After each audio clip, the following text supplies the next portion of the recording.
Good, Matt. You can call it. All right, I'll call the meeting of the work group to order. It is 4:03 p.m. on April 24, 2025.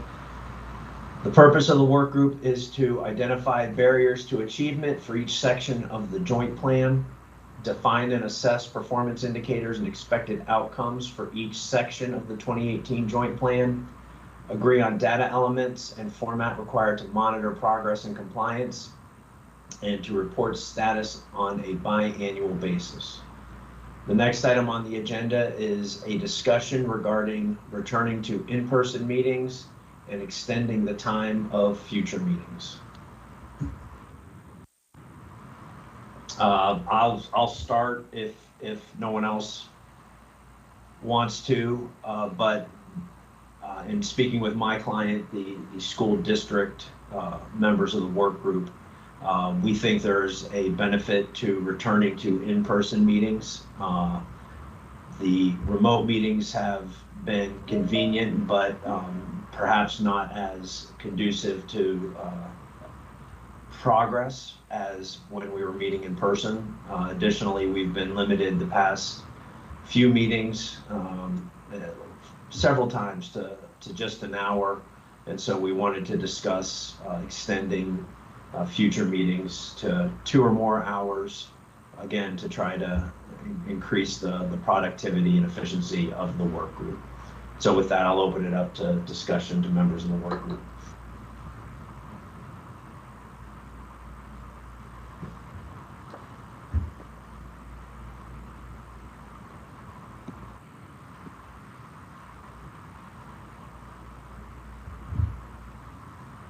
I prefer virtual,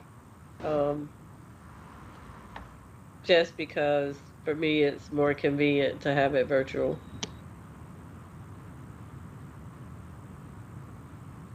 I think I'm preferring virtual right now.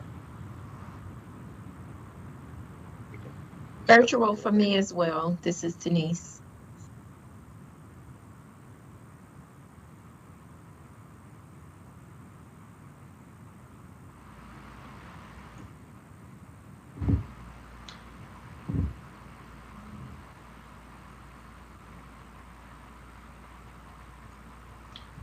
All right, what about extending the length of future meetings? Like, Matt, do you need our responses as well? Or is it assumed that everybody at the district wants it in person? I apologize, Ms. Rosario. Yeah, does anybody from the district side care to opine? In person for myself, Dr. Shafti? We had also talked about in person for the providing of copies and conversation, and looking back historically on the conversations that we were able to have in person. We wanted to suggest it to see if all would be amenable to that. Person as well. Mr. Burke? In person. And I guess, Dr. Shafti, you want to speak on behalf of Dr. Moore, because I know he's shared with you. He's shared a consideration of in person as well. He extends his apologies. He's on his way back and should be walking in any minute.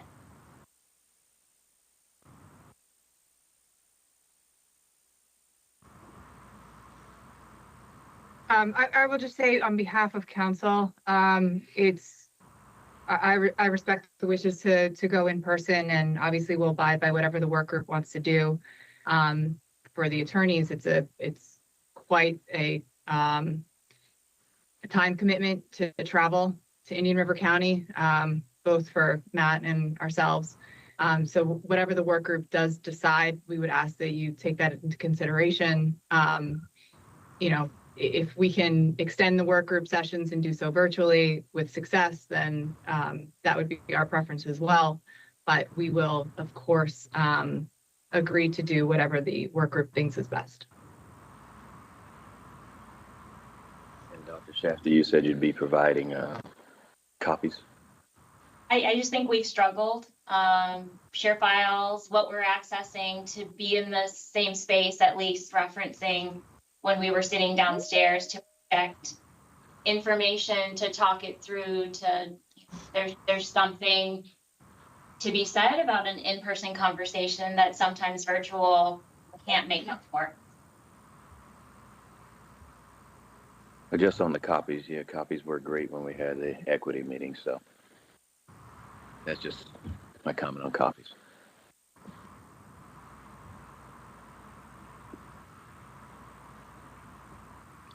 Tony, can you hear us? Yes.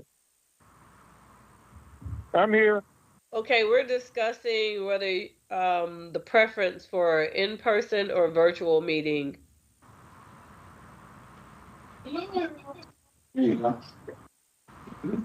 I'm listening. Yeah, the district proposes in-person. Kevin, I, Denise, and Jody and Christina have basically stated that we prefer virtual. So Dr. Shafty, when you came on, was discussing why she preferred in person. Yeah, I like virtual, so let her go ahead.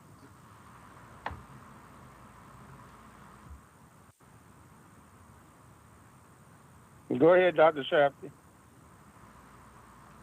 I'm sorry?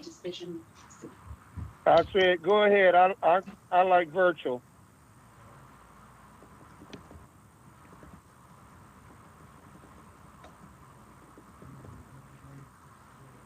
Do you want me to repeat what we said? He said he liked virtual. Yeah, I mean, He's just sharing. so to recap, you know, I think, you know, I'd echo what Jody said. Council will do what the work group prefers. We've got basically 4 members of the work group who are saying they prefer virtual, and we've got 4 members of the work group saying they prefer in person. So we're kind of at a stalemate. In as much as, you know, the next work group meeting has not been scheduled, and we've got a difference in preference as to how it should take place. So like with the virtual, considering that these work group meetings happen during the business day, that's where the struggle comes in, because, you know, majority of us have jobs and duties. So if we are going to go to in person, then the work group meetings would likely have to be later, 6 o'clock or so. So if you all are okay with moving it back later, then that's a different discussion. I'm totally okay with that, as long as it will accommodate you all who work, you know, to give you all time to get here. For me, that's totally fine.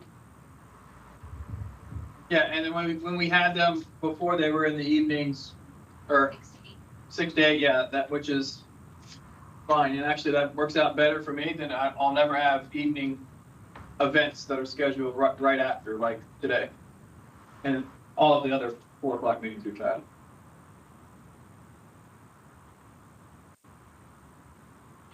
And I think what Mr. Brown came in late on was Dr. Shafty was saying that she could provide hard copies, which would be, I think as she put it, a little less cumbersome probably than the share files. Is that correct, Dr. Shafty? It's not, I think, not necessarily cumbersome, but yes to the copies. We're operating in a shared folder now, but then we are uploading to the share file through what was provided by council. And just to be able to see exactly what everyone's referencing in the same space, I just thought, especially the Saturday meeting that we had all day, was so productive. I would also like to add that during those meetings, you also put it on a screen, which we don't get in the virtual. Like in the virtual meetings, you don't walk us through, like, this is what we're discussing, like that was happening in the in-person. Yes, we had the paper documents, but we also had the document on the screen as we talked through it. But in these meetings, we don't have that luxury. It is, we show up, we're expected to have already read it, understood it, and even when you're referencing stuff, like, we're not really seeing it unless someone says, hey, could you put that on the screen? Could you show us exactly what you're discussing? Sure, and I think that was the benefit of in-person too, because the camera stayed angled on the work group and we were able to go intern and item by item through a granular look and it not be displayed in the live stream. And now the other question is, instead of just going from in virtual to just completely in person, what about a meeting in the middle every other meeting? Because I know that you all, like our attorneys are pro bono, but taxpayers' dollars is paying for Matt's travel, right? To the meetings. Only when they exceed the retainer. So far, the answer is no, but I think we did really, really well in the combined space or the live in-person space. And I think there are other meetings, depending on what the topic would be, where it would make sense to do virtual. I mean, I'm a guy who moved his entire life because he was driving 3 hours a day to go to work. So I don't wish that upon anybody. So if there's creating an agenda that says, hey, we'll be live in person on these specific ones, and based on the agenda, hey, this is an opportunity based on what's on the upcoming agenda. This is just a quick reference or a check, or we don't have external non-members presenting. I think you could just do that as we schedule each meeting. I'm thinking just in consideration that our attorneys are pro bono and they're driving all this way for us, we can at least give them a break every other meeting. I mean, that's, to me, that's not only a accommodation, but because we're over here with virtual, you're over there with in person. So that's basically meeting in the middle.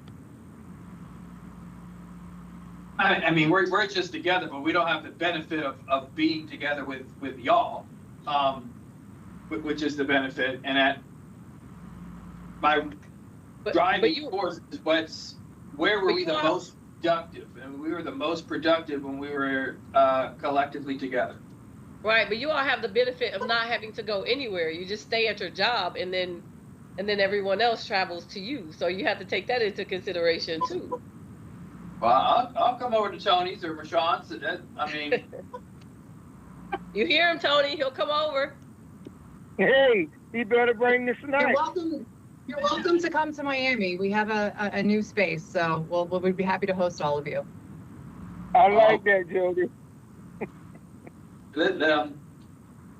I'll be in Miami June 4th, June 5th, May 3rd. May 3rd is the Saturday, though. That's a long ride for you, isn't it, Matt? Don't worry about me, Tony. I appreciate, Mr. Brown. I appreciate it, but yeah, I'll be fine wherever the group decides. Let's see. All right. So what I'm taking from this is there's some acceptance to having some in-person meetings, and I kind of reading the tea leaves. It sounds like there's potentially a willingness to have the meetings be extended, especially if folks are traveling, to make sure that we maximize the time that we have together, extending it beyond maybe a 1 hour meeting when we meet in person, and even if we meet in the virtual space moving forward as well. If that is an accurate kind of representation of where the work group landed on that issue, that gives the lawyers certain direction when we look to schedule the next meetings. Correct. All right. I think then, unless there's an objection, I think we can move on to the next agenda item number 3, section 8, transportation. And with that, we can introduce the transportation representative. Okay, with us today is Ms. Idolette. Would you like to share anything? Just good afternoon, everyone. Jennifer Idolette, Transportation Director since 2016. Then the next item we have is to talk through the crosswalk Nice to meet you. document. Thank you for being here, Ms. Idolette. Thank you. You're welcome. Yeah, thank you for being here.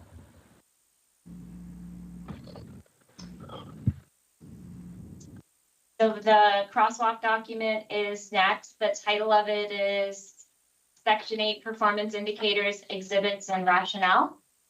We followed the same framework that we did for mentoring, including barriers to achievement, the agreed upon goal, performance indicators. Many of these, the background of depot stops are really critical to understanding. So some time was spent in that document explaining the rationale that depot stops were established in the 2019-2020 academic year. And it was in response to the dissatisfaction of our families, expressing the length of time students were spending on the bus ride to and from school. So in 2020, 2021, we used our FTE or full-time equivalent to begin what we have called choice transportation. Many of the exhibits are connected to Survey 3, which is a reporting period in the springtime. And starting from 18-19, which would be before the depot stops, we've provided transportation data for, at that point, would just be zone schools because depot stops and choice school programming did not yet exist. But after 2021, you will see the documents we provided really are school level by race, count of students using transportation that are zoned to attend the school, count of students using transportation that are choicing into the school. So that piece of evidence we found to be pretty impactful multiple times in multiple spaces. And the choice transportation in the depot stops, after the presentation, Ms. Idolette will respond and answer any specific questions. But as long as a family can get their child to the closest bus stop, that is now synonymous with a depot stop. And Ms. Idolette has really skillfully intertwined this network of stops that if you can get your child to the closest bus stop, they will be transported to their school of choice. Prior to 2020, 2021, that did not exist. So through the documents we provided, like I said, we went back year over year from 2019, 2020 and provided those spreadsheets. I know there was a response to have the information provided by race. From what we saw in the spreadsheets, we did provide that by race per location. You will see over time, we have a school identified as IR Prep, and that would be identified as on those spreadsheets as the Alternative Center for Education. You will also notice on those spreadsheets that we do not have control over how charter schools use our transportation, and the charter schools are identified on those spreadsheets in red font, and there are a couple that do not offer transportation, and you'll see it sitting at 0%. The next piece we wanted to share is that how, according to the Florida Department of Education, we receive transportation funding. In order to qualify for transportation funding, a student must be in membership or have attend school within the survey week. They must be transported at least once in that survey week or once during the preceding 6 school days. And then eligibility require also is that we do not receive funding for secondary students living within 2 miles of the school. So that is something we also have to keep into account, that we have to balance with the funding that we receive. Also knowing that sometimes the exhibits are challenging, we embedded the survey counts into tables within that document so you could see it year over year, and that's where you'll see our charter schools are highlighted in red for each of the survey reporting periods. We do have a recent document. Survey 3 was just finalized after we uploaded the share file, so we'd be happy to provide the Survey 3 reporting document for transportation. So you have this year's most updated counts after this meeting. In indicator 8.3, we also provided the IEP service report and spreadsheet by school, grade, primary exceptionality, and date, duration date. And in the document, all of this is captured with track changes. I know there were some additional requests for information. So in providing that, we wanted to make it very clear what the specifics that were requested for IEPs. Then we move into 8.4, where that's where you start to see some duplicity with referencing the Survey 3 reports. We also showed there was a request for the enrollment counts of our Black or African American students by district and charter schools. So that is also included in there. So you have a frame of reference for total enrollment counts as opposed to students that are exercising and using our transportation to attend to and from school. Indicator 8.5, we shared the public-facing website that the Fantastic Transportation Department has information for families. We also have a parent handbook for school bus transportation that has discipline expectations that are provided in the monitoring reports for discipline infractions by school location. We also provided the choice application to show that when a student applies to a school based on choice, they identify the preference of location, but we do not ask anything about transportation because the first step is application and acceptance into a choice program. Then we will find them transportation to get there. So that is not part of our application process, and that would not be a hindrance, a barrier, or an obstacle to students receiving their first choice. We also included the percentage of students, of African American students utilizing school transportation for choice and magnet programming. In 2019-2020, you will see it was 0, or we did not capture that information. And then we capture this specific metric in the strategic plan, which is also connected year over year to Dr. Moore's evaluation. We provided the school choice enrollment application so you can see in real time exactly what families fill out. And then we also provided our policies that we link to state rule regarding student transportation. That policy or that rule from the state of Florida is where we get the guidance on the minimum distances that the school center must be within the bus stop. It also has directive on how to plan routes so that no elementary student shall be on a bus for more than 50 minutes or a secondary school student for more than an hour, morning or evening. And then it also has an assurance that we will avoid hazards on the bus that involve students walking distance to and from the bus stop. So the full level of detail for that rule is included in the document that we provided. Again, our bus stop requirements are the bus stops must be visible for 500 feet in both directions. They must be in residential areas with a speed limit of 35 miles per hour or less, and they should not be within 100 feet of each other. And it's incumbent upon the school district to determine the shortest pedestrian route to each bus stop. We provided the back to school orientation agenda.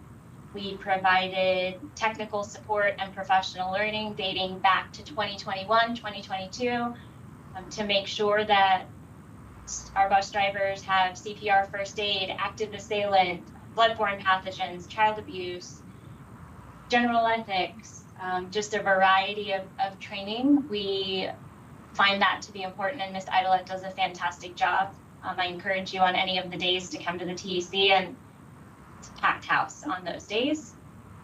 We we provided a little more context on IEPs and IDA eligibles, exceptional student education, and suspension and expulsions, the guidance the state provides to us, and subsequently our school board policies, to make sure that students with a Section 504 accommodation plan, our drivers are aware of those accommodations as they pertain to the bus stop. We also provided a spreadsheet, student anonymized with some of those accommodations, so you could see line by line if they pertain to the bus. The accommodations are documented and followed through.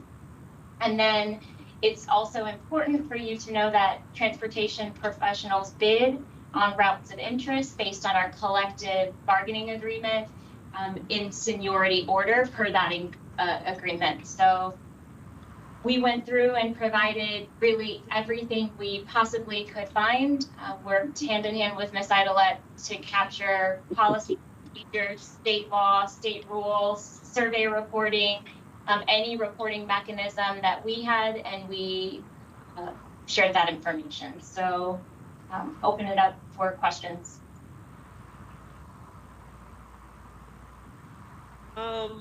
With the 8.1 and the data, I truly thank you for the data. It was a lot of data to work through, but with the data, it doesn't explicitly categorize, like if it's a bus depot versus a regular bus stop versus, you know, door to door. Like we got the information, but so we're not able to really differentiate, like when a stop is used as a bus depot, right? We know that all stops are bus depot stops, which I have some questions about that, but the data doesn't help us understand, like, okay, you know, in this area, 20% of the students are using these 3 stops as bus depot stops, or 15%, or however. Like, we're not able to really grasp who's using it as a bus depot stop and who is actually a regular rider. Now, my second question, well, I'll stop there first. Sure, because all of our bus stops are utilized simultaneously as an assigned stop for a zone school and or a depot stop, they're not even classified that way in our routing system. So how do you plan for capacity, right? Like, let's say that this bus has 25 seats for regular riders. How do you plan so that if there happens to be 25 kids in that area that goes to this school, and then 5 other kids decide that they're going to use it as a bus depot stop, how does that work? How does the system work for if you're using every stop as a depot stop? Right, so we use prior year's data, and we have 77 passenger school buses. So there are times when we do get to capacity and we have to look at adding other stops to accommodate those students, or adding a different route to accommodate certain stops to be able to balance out buses, but we use prior year's data to do that. Have you had that problem this year? No, we have not. It's very few and far between. So if there's a student that is zoned to go to Sebastian River High School, and that's the high school bus that picks up there, but they've elected to go to Vero Beach High School, how does that work? So their depot stop would be the closest bus stop for Vero Beach High School according to their home address. So the parent will be responsible for getting the student to that location, to and from. So if it's more than two miles, then the parent is still responsible? The parent is responsible for getting the student to that stop location. Okay. Mm-hmm.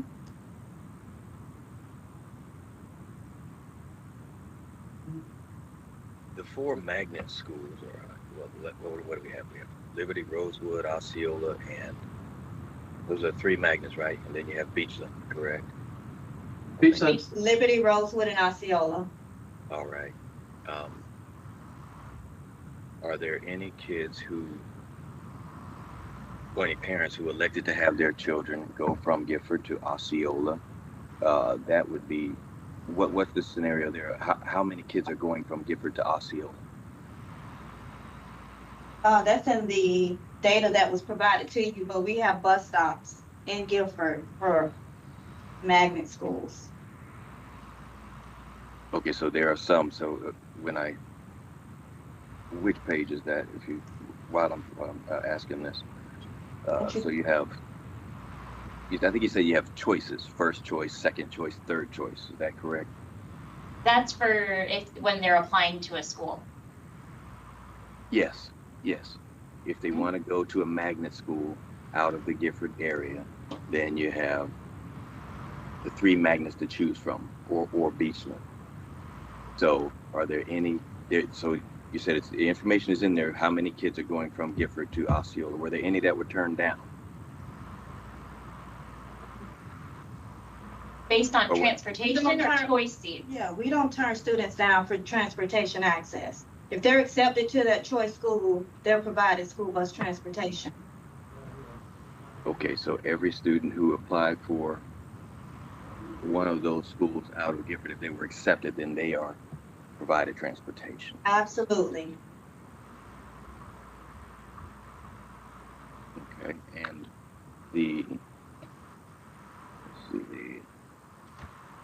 how many students are taking advantage of transportation for after-school curricular programs? How do those work? So, like, if you're in a school and you want to go to attend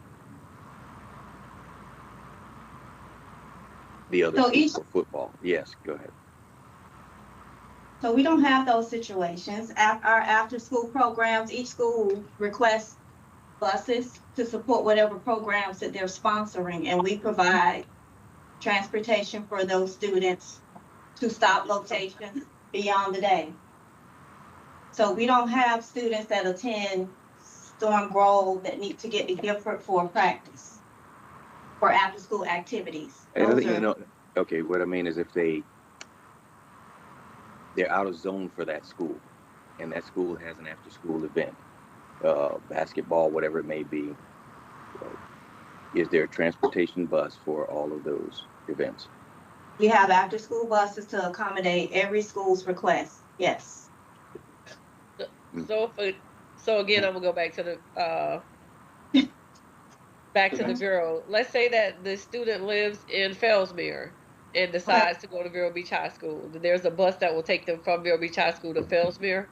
If that's what Vero Beach High School requests, absolutely. We have a junction. But going to school, they would use a depot stop. But if we say we wanted to do something. Say that again. I'm sorry, Ms. Green. But going to school, so if they live in Fellsmere and they are going to Vero Beach High School, then they would use a depot stop to do that? They would use a depot stop to do that. And what depot stop would that be? The closest bus stop for Vero Beach High School to their address. So if they're in Fellsmere, they'll probably be in Gifford then. Correct. Yes, and then the parent would have to transport them to the depot stop. Correct. Okay.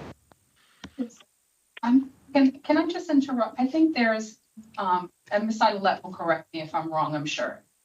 But I think there is, because the use of depot and regular bus stops are being used synonymously, or rather they're being used for the same purpose in terms of picking up students and dropping students off.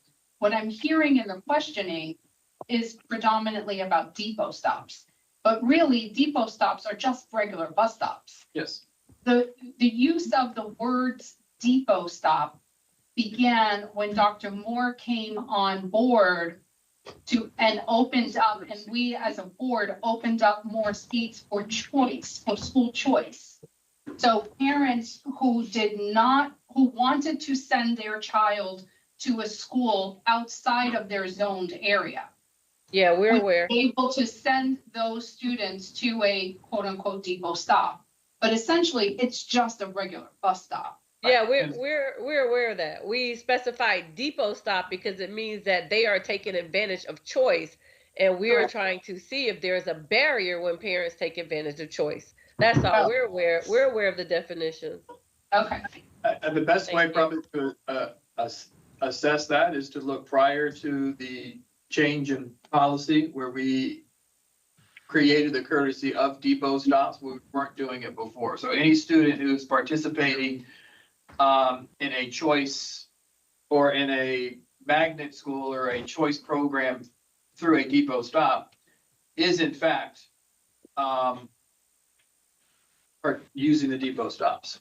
The same thing with magnet schools. Or magnet schools, you all always have done that. Always have utilized depot stops for magnet schools.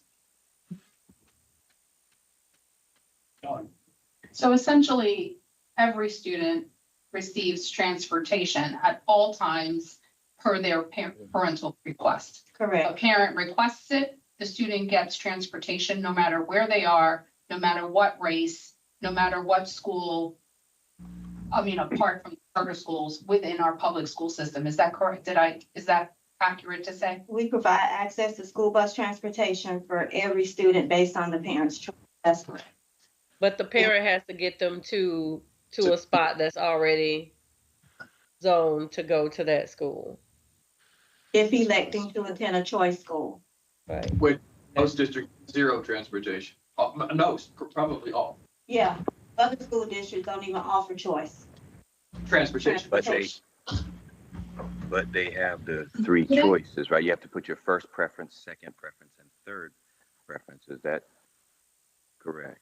Not for transportation. Not for transportation. That's the choice that will be. To get into a magnet school. To get into any choice school, you have to fit your. Any choice school. Yes. Okay. So, Isn't there, so if you got choices of 1, 2, 3, and I understand that they get a choice, but it's not the choice to get into any school that you want because your number one school you might not get, or your number two school. It depends on the availability of seats as well as the priority of the state and how the lottery is run for a. Oh, it's all aligned as school policy. isn't there Can I an ask- implicit problem when you have a parent who has one kid at a regular bus stop and the other one has to use a depot? Because you have to get that kid to that depot in relative to what time that bus is running, correct? We have 3 tiers, high school, middle, and elementary, correct? What is the tier? This would be 2, especially since we're doing this K through 8. Because my concern is with these depots dealing with K through 8, and a parent has to get a K and then probably a second or third grader to another bus stop or depot. That's, to me, it's an implied problem.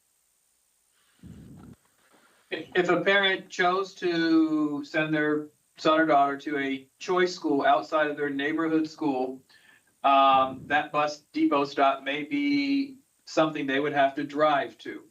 If there was a student in that same family who was going to the neighborhood school, that would be a bus stop in which they would walk to. In terms of the K-8s will follow the elementary time schedule, which if we could do that for middle schools at all at the same time, that would be a blessing. So I don't see that as creating a problem. I see it as the adverse, creating a convenience for the parent to, I don't have to drive 7 miles to get my son or daughter to school. I only have to drive 2 miles or 3 miles. Assuming that the parent has a car. Correct, and I think as a public school system, we've gone above and beyond to make it as convenient, probably more convenient than any system that I know of, which was a bold and expensive cost, and probably a lot of gray hairs for Jennifer to figure out when we did it, to create depot stops, because ultimately it is a above and beyond service that's being offered to all families, and the intent or desire of creating that offer was to expand opportunity for children to access our choice programs, both magnet and a regular neighborhood school, because it's just not the magnet schools in Beachland. Every single school in a district is in fact a choice school. But I mentioned the magnet schools in Beachland, Dr. Moore, because historically, those have been the lowest enrollment for African American students. When the DSEC order said it was 9 to 27%, they had 4% African American students. So that's why I ask about those, because those are for some people, the most desired locations, and we want to make sure that everyone has equal access to those particular locations. A question on the sixth graders that will remain at the four schools. Have those numbers been finalized? Yes. Are those in the packet? No. Okay, if they've been finalized, could we get a copy of those and by race and where they're coming from? So your sixth graders would be your current fifth graders. Okay, the ones that remain. Yes, you're adding a sixth grade to every school, to four schools, correct? Correct. It would yes, be every current fifth grade family at each of those schools had the first right of refusal to opt in their children to sixth grade. So happy to provide you with those counts. They could fluctuate, but they would be this year's current fifth graders, our next year's incoming sixth graders, depending on parent selection. Okay, so most of them will be probably staying at their school, is what I'm hearing. Overwhelmingly at each of the schools, Fellsmere being the highest. And there could be some who elect to go to, say, like, if Rosewood's taking sixth graders, somebody from Glendale might elect to go to that school. No, it's offered for current, it's the school specific right now. Okay. Okay, yes, please. I think I'd like to see that too, and how that affects the whole situation. How would that, I don't understand what that has to do with transportation. And based on what we heard already from Ms. Idolette, no student would be turned away regardless whether they're going to stay there as fifth grader into sixth grade. I'm not sure I'm seeing the connection. Well, there might be a connection. There might be a connection that I see, and I'm not questioning Ms. Idolette. I'm questioning to see if we are meeting what we're trying to meet, and that's it. So providing the information, I don't think there's a problem to provide it. No, not at all. I'm just trying to see if there was a connection with the transportation discussion. But what I'm understanding is separate discussion. That's a separate request, right? Okay.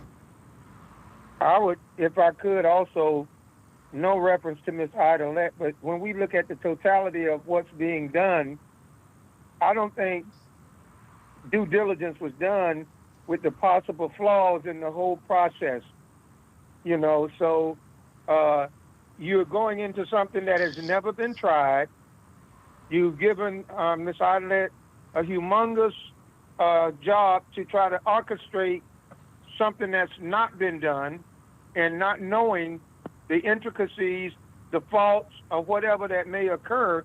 We cannot just arbitrarily say this is going to work because we've not tried it before. And anything that we bring to the table referencing how it will adversely affect African American students is why we're at the table. So I've done this probably 18 times in turning elementary schools into K-8s. There's absolutely no impact on Miss Idolette because she's going to run the same routes to the same schools. And the only difference is a sixth grader may get on a bus versus a fifth grader. And if you look at the agreed upon KPIs for this specific area, I don't know if this specific conversation is within what we're assessing here. Now, hopefully some of what I said and Ms. Idolette said clears that up, but this is specifically about transportation. So how do Aren't these? those students going to be transported? Yes, but there's no So that's change in practice or transportation, right? behavior for the transportation department, unless one of those buses now has 78 kids on it. Right. There's no change to the middle school routes because although they, would have gone to a middle school or would have gone to a private school, that's the whole desire of doing this, is to keep kids in our system. There's no change. It's just sixth graders will be delighted to know they don't have to wake up earlier to go to school. Thank you. That'll be easier. So how are the barriers to achievement factored into this analysis? I know you all listed the different barriers. How is it? So funding is something that we have to consider, but I think through this conversation, you can see that Ms. Idolette has maximized the available funding. So we captured that. The state pays for 45% of transportation costs, and we have to cover the remainder based on other spaces. And then a barrier is our bus drivers work incredibly hard and does not equate to the pay that they receive. They can drive an empty Amazon van for more money than we're able to compensate them for. So Not have a knucklehead. And not have behaviors and any other considerations. So the barriers that we captured are real, but they are not obstacles to moving forward with our transportation plan, but they are considerations to be aware of. But those are typical barriers, but I don't think of any barriers that exist in our school system within transportation to meet what is within the joint plan. Ms. Idolette, do you agree with that? I absolutely agree. Okay. I do know that every parent that wants transportation for their student, regardless of the school that they want to attend in River County, is provided that access. How much money does that cost? But that's outside the 2 mile radius, right? That what you just said, it has to be caveated with outside the 2 mile radius? Right. Okay. My follow-up question on that point, Dr. Shafty, is for indicator 8.2, we noticed that some additional language was added. The language that was added is which we are provided transportation funding. We were wondering why that language was added and what the impact of adding it is on the KPI. That's back to the barriers for achievement. So if you look on the first bullet on page 1, by law, the state of Florida provides transportation funding only for traditional education students that live 2 or more miles from the school. The formula for allocating the requested funds contains the following provisions. Base funding for each district is established by the district's proportionate share of the total statewide students eligible for transportation, and indices are applied that modify the base funding formula to reward more efficient bus utilization, compensate for rural population density, and adjust funding based on our cost of living. Okay, I understand. But I think when we discussed the KPI and agreed on the language that we did, this clause was not included. And so what we were trying to understand is what impacts it has, if any, on transportation that's provided. So does it have a meaningful impact on African-American students that do not get any transportation offered to them because they're within a 2 mile radius of the school? In other words, is there... Our position is it does not. It does not. Okay, can you explain that to us? Because we find other funding sources, and if the parent requests transportation, it is provided. So is it necessary to add this clause if you're providing transportation regardless of the funding? we can strike it through, but it's important. The funding piece is an important aspect, but if we are happy to strike it. And if that's true, then is it truly a barrier if you're able to find funding and provide that resource? Because it seems like, you know, I mean, it's a barrier in the sense that we are providing above and beyond services at the cost of teacher pay, at the cost of instructional technologies or resources in which we could be providing those funds. So if the state adequately funded transportation, and our board wasn't bold and courageous in saying, let's maximize the opportunity for all students to have every opportunity that we could possibly provide to attend all schools, we would reprioritize those dollars to somewhere else. But I don't, since there's a board member here, board members watching, I think it's the right decision in order to maximize opportunities for students to go to schools. 100%. okay, I think do you know how much approximately the district is spending on transportation per student compared to the statewide average? I not off the top of my head, and I'm thinking, I don't know that we'd be able to provide the state average. I think we could be able to provide, and we don't know what students are being transported in other districts, do we? No. No, I mean. So we looked it up and we saw that the statewide average is 536 per student and that in the district it's 504. Does that sound about right? I don't know what you're referencing or what you're looking at, so. Okay, we can send that information to you, but we're just, because I think what you're saying is that the district is providing that resource to students that are, in other words, transportation to students that are within the 2-mile radius, even though they're not receiving funding for that transportation. Is that accurate? No, we provide school bus transportation for those residing 2 or more miles outside of their home zone school. Now, there is an exception to that rule for elementary students K through 5. If they live under a 2-mile radius, but they're in a hazardous walking area, we do also provide transportation for them because we can then apply for hazardous walking and receive funding for that source. Okay, that's our understanding of the law as well. But I was just a little bit thrown off by what I thought Dr. Moore and Dr. Shafty were telling us about providing the transportation services to students that are within the 2-mile radius, and that you guys go above and beyond in that regard and find the funding even though it's not provided. So I just want to be clear on what we're looking at. Are we providing transportation to those students or not? Well, it's so. I'll say it and she'll clean it up. Let me correct what I said. If I misspoke, I apologize. Not necessarily within the 2 miles, but every student who's accessing a depot stop is above and beyond state requirement to allow that student transportation. Any student who's going to a magnet school is above and beyond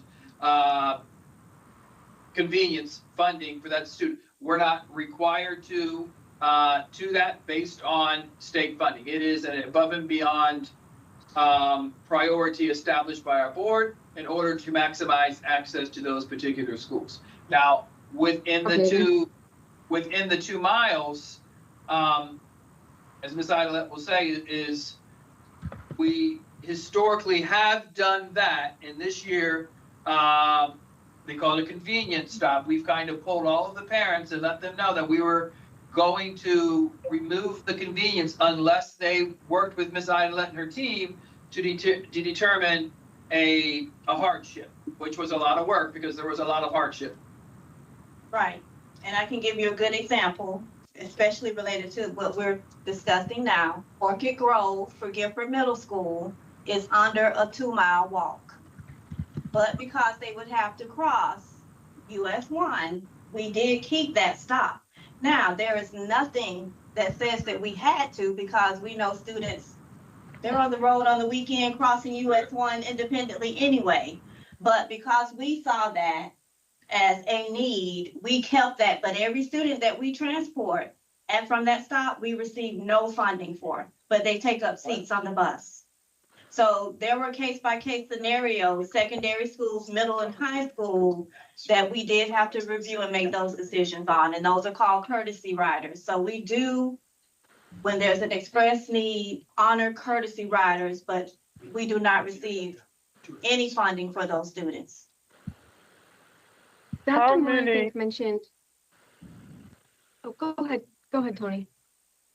How many, can you give us the number of African Americans that are using the depot and are using buses as a result of choice?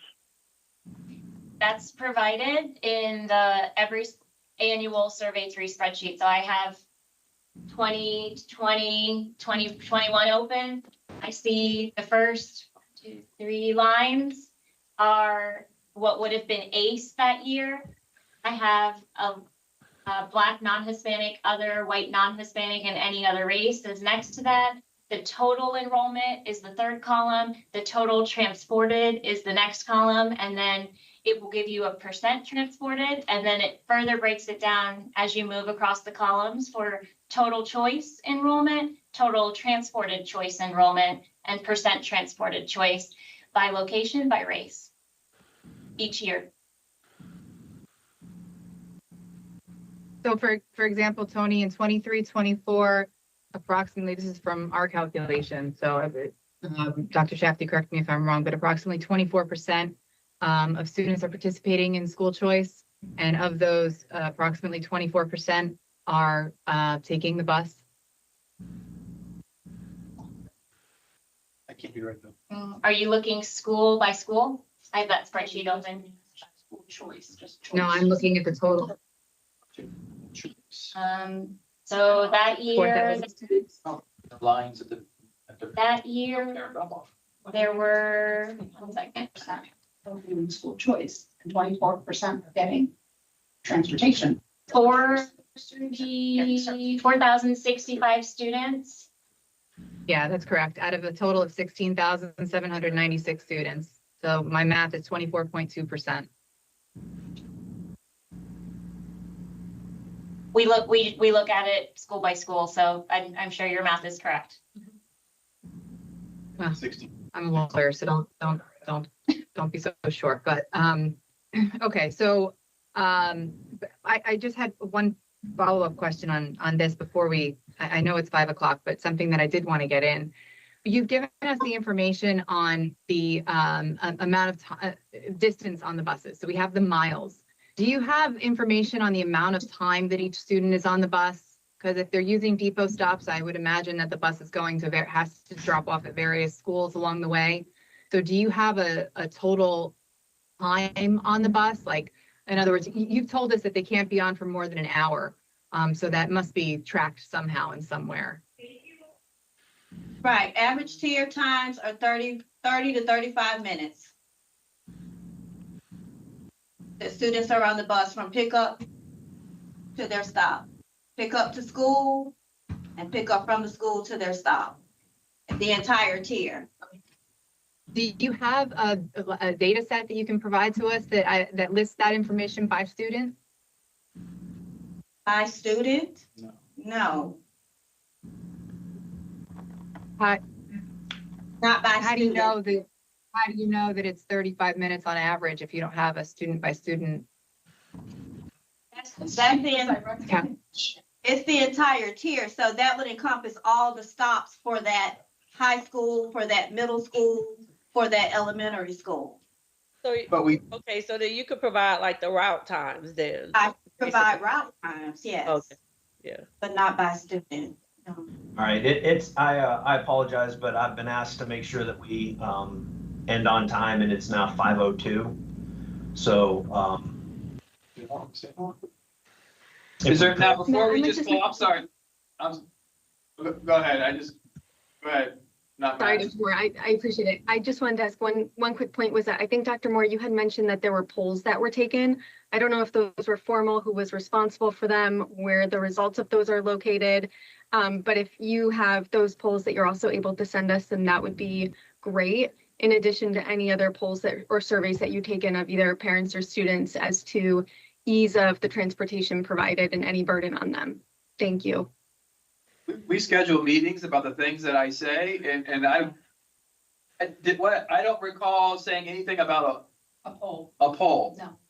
or a survey. I thought that you mentioned the district polled all of the parents about removing something about convenience. Oh, not, The I'm sorry. courtesy vote.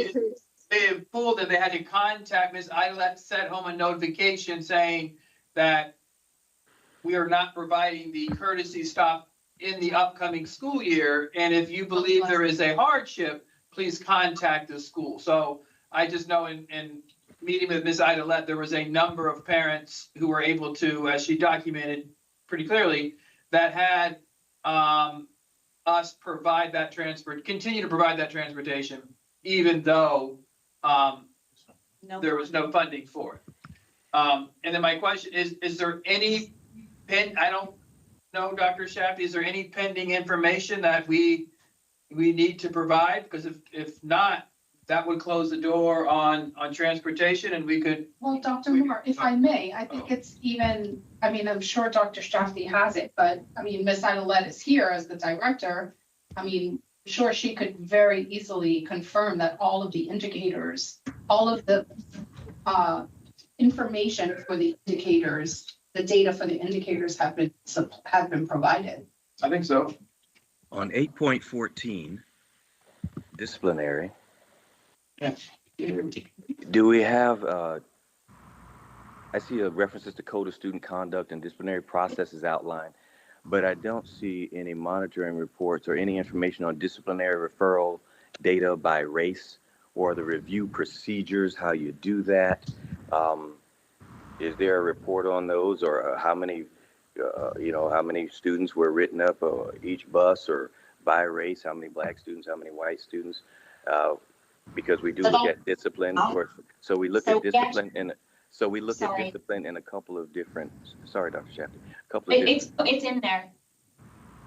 There's count of ODR, count of discipline code, count of action, and monitoring reports. By race? Yes. By bus? No. I'm sorry, you're saying. The first tab is count of ODRs by race. The second tab is count of discipline codes by discipline code. The third tab is count of actions, ODR and student, and it is by race. And then there are monitoring reports in there. That is a screenshot of school level discipline, discipline by action, discipline by school, and discipline by behavior. What do you mean discipline by school if we're talking about transportation? What do you mean by that? Well, the school processes the monitoring reports. Okay, and that's under 8.14. Yep. Okay, thank you.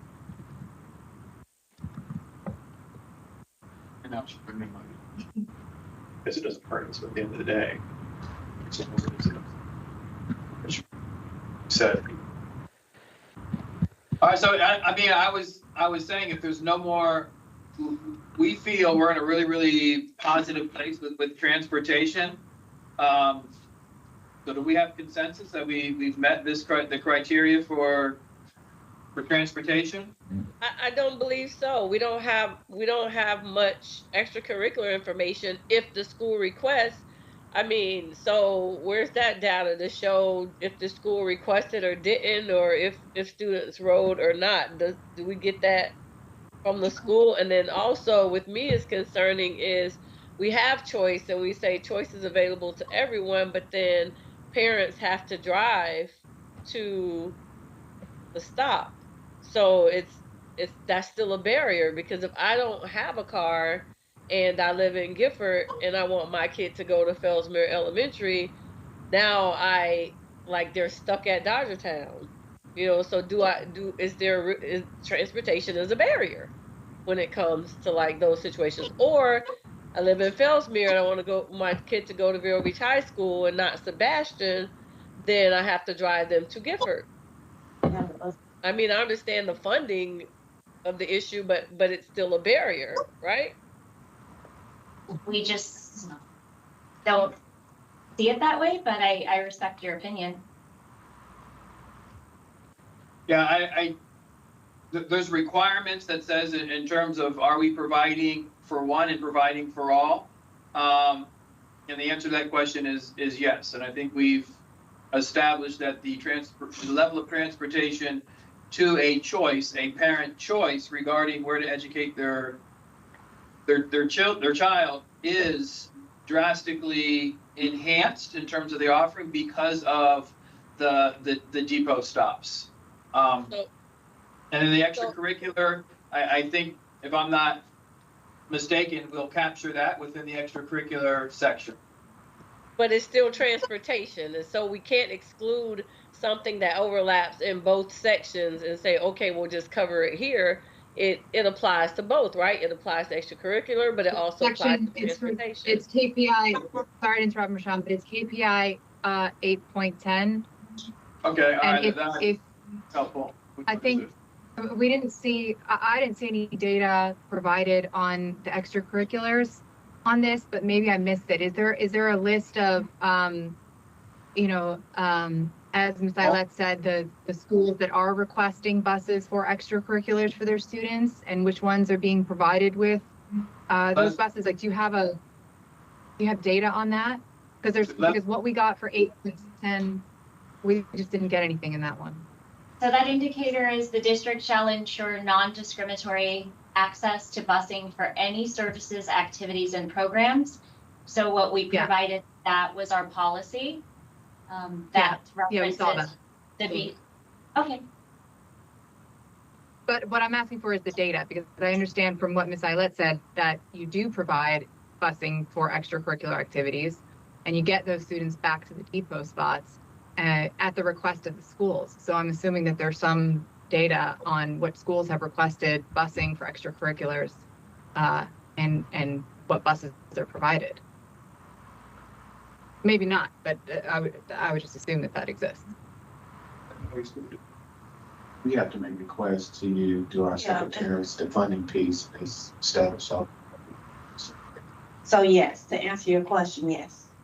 So every secondary school, based on the season or the sport, provides after school. I don't know, is it daily? Probably not. I don't know. No, it's usually twice a week. It's twice a week. And I think what's important here is everyone who's in the after-school program has the opportunity to hop on that bus, or the north bus or the south bus. That's how I did it. How we do it? Yeah, regardless of their race. So I'm sorry, can you explain that? Because that's different than what I understood, how I understood it to work based on what was explained in the meeting. So what is the north and south, and how does that work with extracurriculars? So it's actually better than a depot stop. And a extracurricular activity, which means I'm going to participate in an after-school club or an event. The requirement for attending school that we're funded for has concluded. The school will purchase through Ms. Eidelet's office, whether it's through their own internal funds or fundraising that they do, I guess that would vary, purchases an after-school bus that is available to all that would need it. In most cases, in a larger high school, 2 buses would pull up, and it says if you live from this road north, you get on bus A. If you live from this road south, you go to bus B. And the bus driver will not take you to a specific stop. Now, correct me if I'm wrong, they probably pull you up to pretty close to your house. They're pretty close, and the schools identify the areas where the need exists, and we create depot spots. Okay, all right. Based on their need, each school's need. So that's per school. So you'll have like a bus or 2 per school. It's based on the administration's request during the time of the year. So obviously, certain times of the year, there are no after-school activities.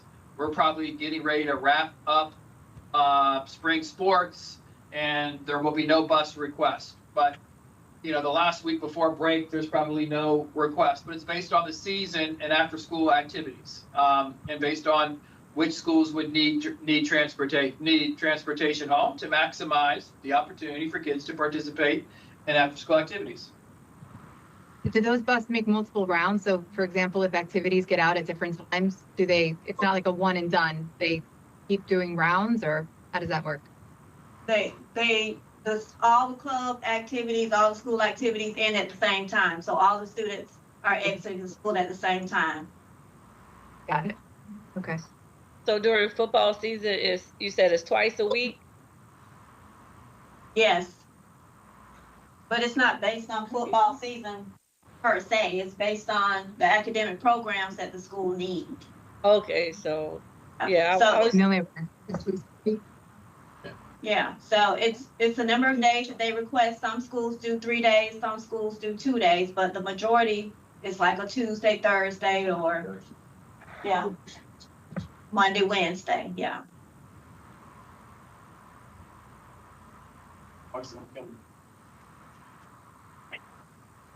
So the only thing that we're pending would be the, I have K-8 student counts and route times.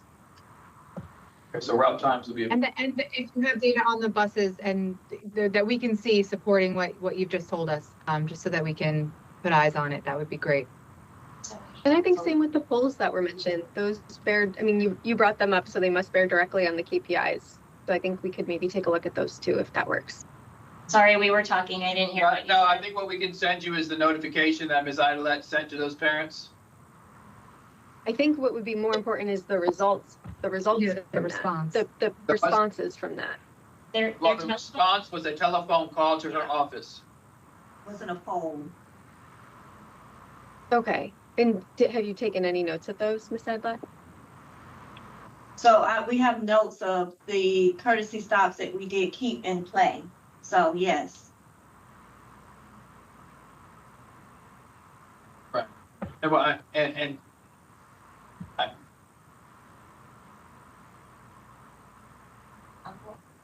Amanda, what's the next? Do we schedule the next meeting? We can provide that follow-up. You guys will get a meeting. Yeah, I mean, we could do it now. The next item on the agenda is selection of May meeting date and time and determining the next section for discussion. We already demonstrated. Is what we need. Yeah, but you answered. Right, there's nothing pending. We demonstrated. I'm sorry, Matt. We did What'd you send- say? Next item on the agenda, if the work group's ready, you know, it's 5:15 now, but if we want to spend the time to do this now, item 4 is selection of the May meeting date and time and determining the next section for discussion, potentially section 3, strategies for recruitment of African-American teachers. I just want to note there actually are some pending, in addition to what we've discussed today with pending issues. I had Matt sent you that follow-up email today, so I know that it's getting late. We don't need to discuss it now, but I just wanted to make clear that we still have some things on our end that we're looking for. We can provide what was talked about today, but the other things on those lists, we don't have record of. Okay, and Dr. Shefty, you saw it? I did. Okay. Yeah, I forwarded it to my client immediately upon receipt, so they had it this morning. Could you just respond to us in that so we can add it to our file, just so that we can keep track of everything? Absolutely. Close the loop on it. Thank you. So I have to give opening remarks to a pinning ceremony in 13 minutes, so I'll let you guys schedule the next date. Thank you. Productive. So is section 3 the desired next section, or what is the next step? Section 3 works. It's in order, right? We just go in order. And section 3 would be the next one in order. We did section 2, then section 8 out of order. So if we are returning to the original order, it would be section 3. Are we done with transportation? Because I think Ms. Idelette did a great job today. I'm not sure, I don't know. Obviously, Dr. Moore will be able to contact her if she needs to come back again. But can we just clarify real quick, what are the outstanding items that are needed for transportation? I have K-8 student counts, route times, and we will bus requests for schools, for services, programs, whatever the language is in that KPI. So And then, activities. so then the next meeting will start with a placeholder for transportation to kind of close that out? Is that what I'm Can I understanding? just jump in real quick? I just want to make sure, Dr. Shafty, I'm sure Matt sent you the whole thread then. There was the chart that I sent today. And then about 2 weeks ago, there was more of like a list, one through, I don't have it, I can pull it up right now, but when you say you don't have the documented information, is it in response to the chart that I sent Matt this morning? Or is it the remainder of the list from a couple of weeks ago in that thread as well? Both. We've looked through as a team and we've provided every bit of monitoring that we possibly can provide for aligned to the KPIs. Okay, thanks for the clarification. I think then we'll have to, I mean, we thought that those were missing pieces, so we'll have to reconvene on our end and see how that affects our analysis. And Dr. Shafty, I think we also look for that. You said it was an 814 with the discipline, so we'll look for that too. Thank you. You said That.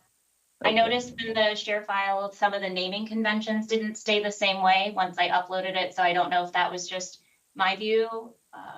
And then I lost the ability in our shared folder. They were organized by KPI, and I don't have that ability in that share file process. So it looks differently for us how we have it organized versus potentially how you perceived it. And for what it's worth, Dr. Shafty, I pulled it up as you were discussing it, and it shows up for me in the exact way you described it.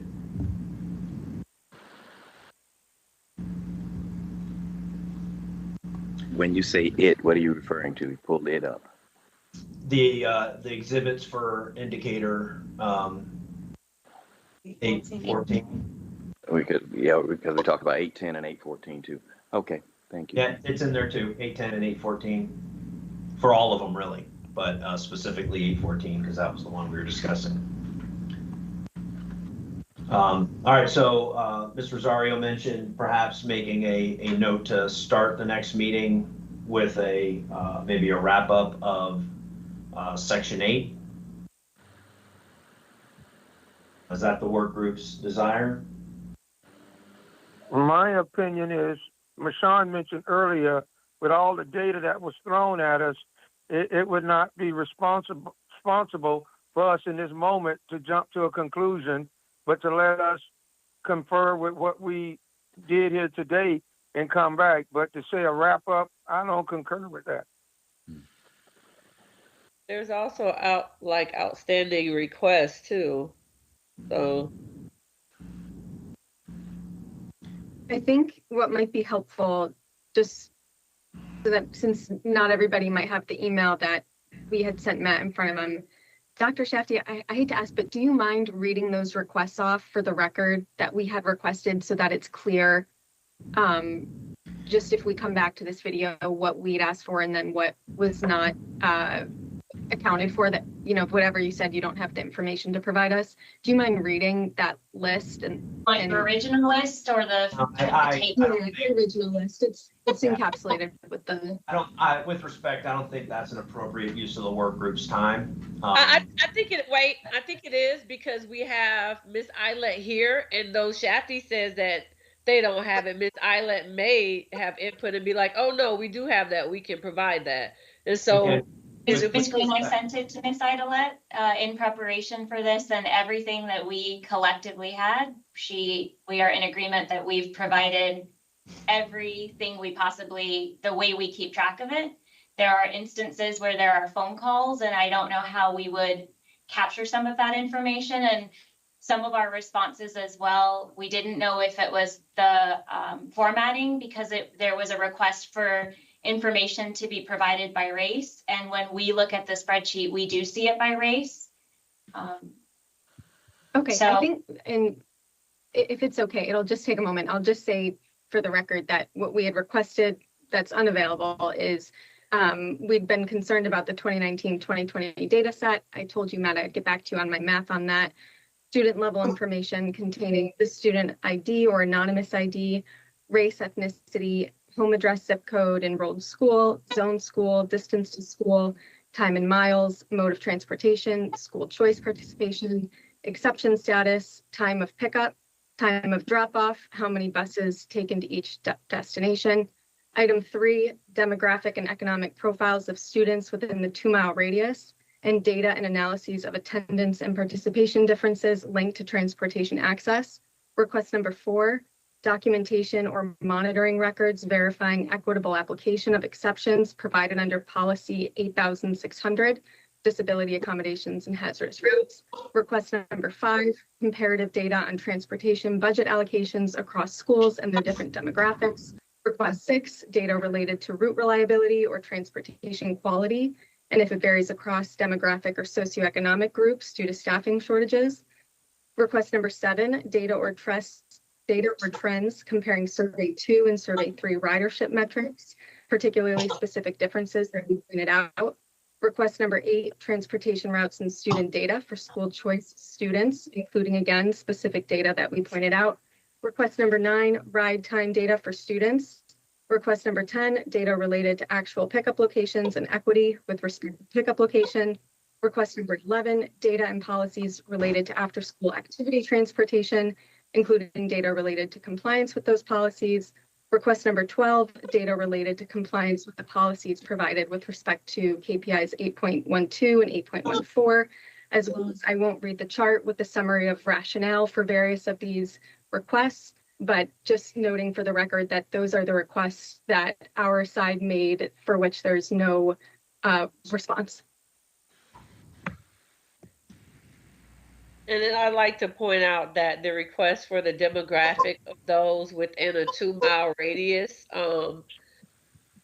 is extremely necessary because it helps us see who is impacted, right? Like if a student wants to go to a choice school, but they're within a 2-mile radius of the current zone school and the parent does not have transportation, you know, what demographic is affected by that?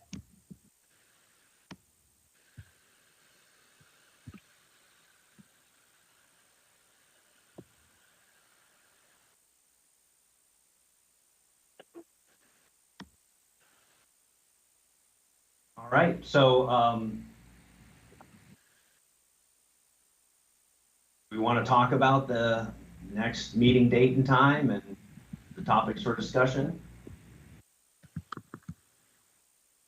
I think everybody agreed it would be section 3 from what I heard. And with regard to the date, Matt, it might be most efficient if you let us huddle up and get a time that works for everybody on our side, or a couple of days, and I'll send that over to you. Okay, do you have an idea of when we can expect that? Early next week. Let us chat on our side and make sure we clear conflicts, and then we'll get that to you early next week. Okay, yeah, as many dates as you can that would work for an in-person meeting of at least 2 hours. Is that what we're looking at? We'll get you no less than 3 dates. Thank you. I have a suggestion, putting another placeholder on the agenda, the next agenda. If transportation in the event, I mean, obviously we're going to be in person. So in the event that we get through transportation rather quickly, adding section 9 as a potential other discussion item, which is extracurricular. I prefer going in order. That, I second that. what is the order? So, Section 2, Section 3, Section 4, Section 5, Section 6, Section 7. I'm totally okay with that. I mean, Dr. Shakti, sure. Just to put, I guess my thing was to put something else on the agenda. I don't care what the section is, but just so that we have something else potentially to be able to fill that space in case we're done, you know, having a discussion about transportation. Well, you're looking at dates, if possible, well, not if possible, we have Sebastian River High School's graduation on the 15th and Vero Beach High on the 16th, and they begin at 7. We would not be able to have an extended meeting on those evenings.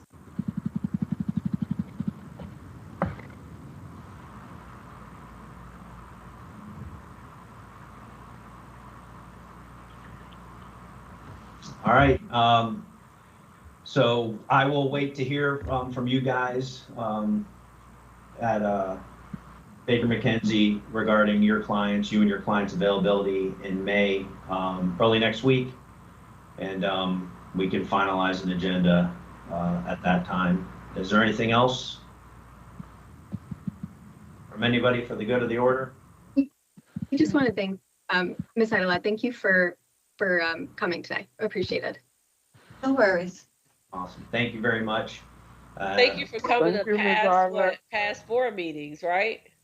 I believe this is the third, but I don't worry. know, that's not, I Don't don't, worry. yeah, sorry. We're gonna let her go. It's we'll adjourn. It is 5:28 p.m.